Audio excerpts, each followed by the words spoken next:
अस्सलामु अलैकुम वरहमतुल्लाहि वबरकातुह। मुअज़्ज़ज़ सामईन इकराम, आज जो हम बात करने वाले हैं वो मैंने देखा भी और आप सुनते भी होंगे। जैसे कि हमारे बच्चे या बड़े भी जब स्कूल के अंदर या कहीं पर भी तिरंगा फहराया जाता है, समझे, देश की आज़ादी के मौके पर या गांधी जी के जन्मदिन के मौके पर या जब हमारा संविधान लागू हुआ 26 जनवरी के मौके पर, आपने देखा होगा कि नारे लगते हैं भारत माता की जय, वंदे मातरम। तो ये दोनों नारे जो हैं ये लगाना मुसलमान के लिए सही है या गलत, इसके बारे में मैंने सोचा क्यों ना आप तक ये बात पहुंचा दूं। मैंने ख़ुद भी देखा है कि आज जो है 15 अगस्त के रोज़ जो है नौजवान हमारे बच्चे बड़े भी जो इस रैली में तिरंगा यात्रा में शामिल थे। उससे पहले ही मैंने 1-2 दिन पहले देखा था, समझे, वो लोग नारा लगा रहे थे। उन्हें पता नहीं कि इसका माना क्या है। भारत माता की जय बोलना मुसलमान के लिए सही है या गलत है, और मुसलमान को इन बातों से बचना चाहिए। अगर वंदे मातरम या भारत माता की जय बोला तो इससे क्या नुकसान होंगे, कितना गुना मिलेगा, क्या होगा। तो इस वीडियो को आप आखिर तक ज़रूर देखें, और सुनने के बाद ये वीडियो जो है बहुत कीमती है। यानी समझिए ऐसी वीडियो है कि इससे कि इंसान का ईमान सही सलामत रहेगा अगर ये वीडियो आपने दूसरों तक पहुंचा दी। समझे, ईमान चला गया तो इंसान के पास कुछ नहीं है। समझे, क्योंकि अगर खुद फरमाया है कि जिसके दिल में ज़र्रे बराबर अगर ईमान होगा तो वो भी जन्नत में जाएगा। अब ज़रा सोचो, जिसके दिल में अगर ईमान नहीं रहेगा तो वो जन्नत में नहीं जाएगा, हमेशा वो जहन्नम ही में रहेगा। तो प्लीज़ आप इस वीडियो को ख़ुद भी सुनें और दूसरों तक जो है वीडियो को आखिर तक देखें और दूसरों तक पहुंचा दें, ताकि वो लोग भी इसके ज़रिए से अपने ईमान की जो है हिफाजत फरमा लें। तो अब बात करते हैं सबसे पहले हम भारत माता की जय के बारे में।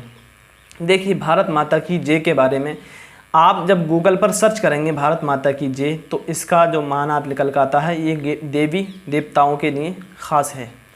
तो इसका क्या होता है कि हम देवी देवता की तारीफ़ कर रहे हैं।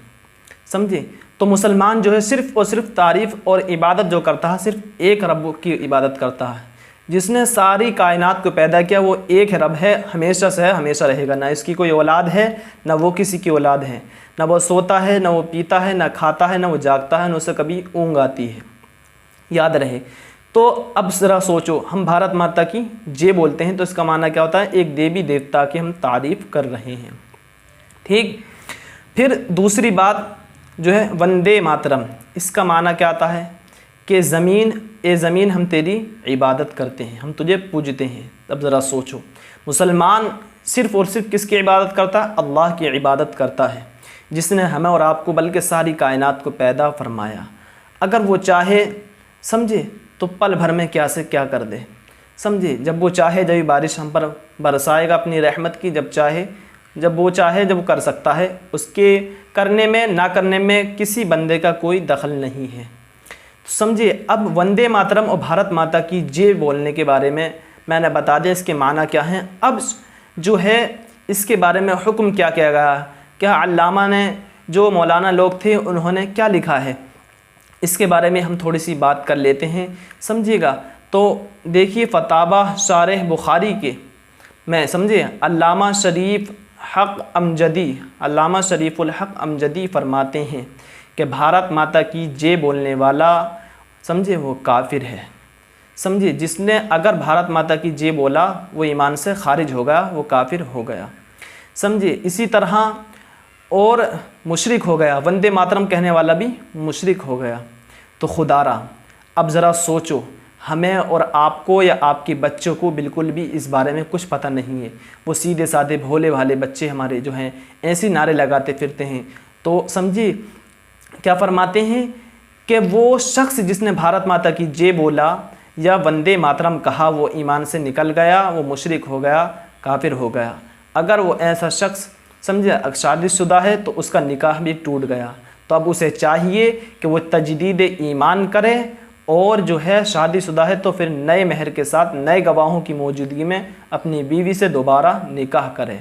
ज़रा सोचो, अब हमारे बच्चे की तरफ चलते हैं, जो हमारे बच्चे स्कूलों में पढ़ रहे हैं, तो हम अपने बच्चों को ये तरबियत करनी चाहिए, ये वीडियो उन्हें सुनानी चाहिए, उन्हें बताना चाहिए कि बेटा देखिए इसके बारे में क्या हुक्म आया है। मैंने ख़ुद देखा है शहर के अंदर के हमारे मुसलमान बच्चे भारत माता की जय, वंदे मातरम, ये तमाम नारे लगा रहे थे। इससे खुदारा हरगिज़ हरगिज़ हरगिज़ परहेज़ करें, क्योंकि आपका ईमान जब चला जाएगा तो आप जो है हमेशा हमेशा के लिए काफिर बन जाएंगे। माअल्लाह, इससे हमेशा हमेशा तौबा करिए। समझिए, अल्लाह हमें ऐसे गलत फ़ेलों से हमेशा हमेशा बचने की तौफीक अता फ़रमाए। तो अपने बच्चों को और आप भी और अपने दोस्त अहबाब को इस वीडियो को सुनाएं, उन्हें शेयर कर दें और इस पर अमल कराएं कि भारत माता की जय। अगर ऐसा कोई स्कूल कॉलेज है तो वहाँ पर अपने बच्चों को समझा दें कि वहाँ पर ना बोलो। अगर सख्ती के साथ में बुलाया जाए, उनसे नारे लगवाए जाएँ तो अपने बच्चों को वहाँ से हटा लो। मैं जश्न आज़ादी या 26 जनवरी के मौके पर जो खुशियाँ मनाई जाती हैं, मैं इसका मुखालिफ हरगिज़ नहीं, लेकिन ये जो नारे लगाए जाते हैं मुसलमान के अकायद के ख़िलाफ़ हैं। मुसलमान जो सिर्फ़ एक अल्लाह की इबादत करता है और एक अल्लाह की पूजा करता है, उसे ही मानता है, वही खालिक है, वही मालिक है। समझे? तो इससे आप भी बचें और दूसरों को बचाएं। समझे? अब वो हमारे भाई जो कि इसमें एक बात का इजाफ़ा और कर दूं मैं आपको। समझे कि महात्मा गांधी बोलते हैं, तो महात्मा का माना जो आता है, इससे जो लिया गया है, ये जिब्रील अमीन जो है हमारे फरिश्तों के सरदार, उनसे मुराद ली जाती है। तो इससे महात्मा लफ्ज़ भी हटाएं। समझे? तो जो है महात्मा गांधी ना बोलें बल्कि गांधी जी बोलें, क्योंकि हमारे हिंदुस्तान के एक बड़े इंसान थे और जंग में उनका काफ़ी कारनामे रहे, उन्होंने काफ़ी मेहनतें की। समझे? तो उन्हें गांधी जी अदब के दायरे में बोल सकते हैं। लेकिन अगर हमसे कोई वंदे मातरम भारत माता की जय कहे तो इसे हरगिज़ ना कहें, बल्कि इसकी जगह जो है इस्लाम जिंदाबाद का नारा लगा दें। समझे? क्योंकि हमारे गैर मुस्लिम भाई भी कहते हैं इस्लाम हिंदुस्तान जिंदाबाद का नारा लगा दें। समझे? हिंदुस्तान जिंदाबाद का नारा लगाएं, इससे भी मुराद वो लोग यही लेते हैं। तो इससे हिंदुस्तान जिंदाबाद लगाने में कोई हमें हर्ज नहीं, ये लगा सकते हैं हिंदुस्तान जिंदाबाद था, हिंदुस्तान जिंदाबाद है और हिंदुस्तान जिंदाबाद रहेगा ता क़यामत तक। समझिए मुसलमानों, अब इस बात पर गौर करो और अमल करो, होश में आओ, अपनी आंखें खोलो, अपने बच्चों को भी इस बारे में बताओ। खुदारा कहीं ऐसा ना हो कि आपको ख़बर भी ना हो और आपका ईमान छीन लिया गया है, आपका ईमान चला जाए, पता चले बरोज़ हश्र आप जो है अल्लाह ना करे, अल्लाह ना करे, अल्लाह ना करे, आप काफिर और मुशरिक बनकर उठाए जाएँ। अल्लाह की बारगाह में दुआ है कि मेरे इस बोलने में अगर कोई गलती खामी हो गई जिसे माफ़ फरमाए, और जो भाई हमारे मुझसे ज़्यादा जानते हैं, जो अहबाब को इसमें कहीं गलती नज़र आई हो तो मुझे बता दीजिए, आगाह कर दीजिए, मैं अपनी बात को फ़ौरन वापस ले लूँगा, आपकी बात को कबूल कर लूँगा। अल्लाह की बारगाह में दुआ है कि अल्लाह इस पर सबसे पहले मुझे, आपको और आपके तमाम मुसलमान भाइयों को सबको अमल करने की तौफ़ीक अता फ़रमाए। आमीन या रब्बल आलमीन। अस्सलामु अलैकुम व रहमतुल्लाहि व बरकातुहू।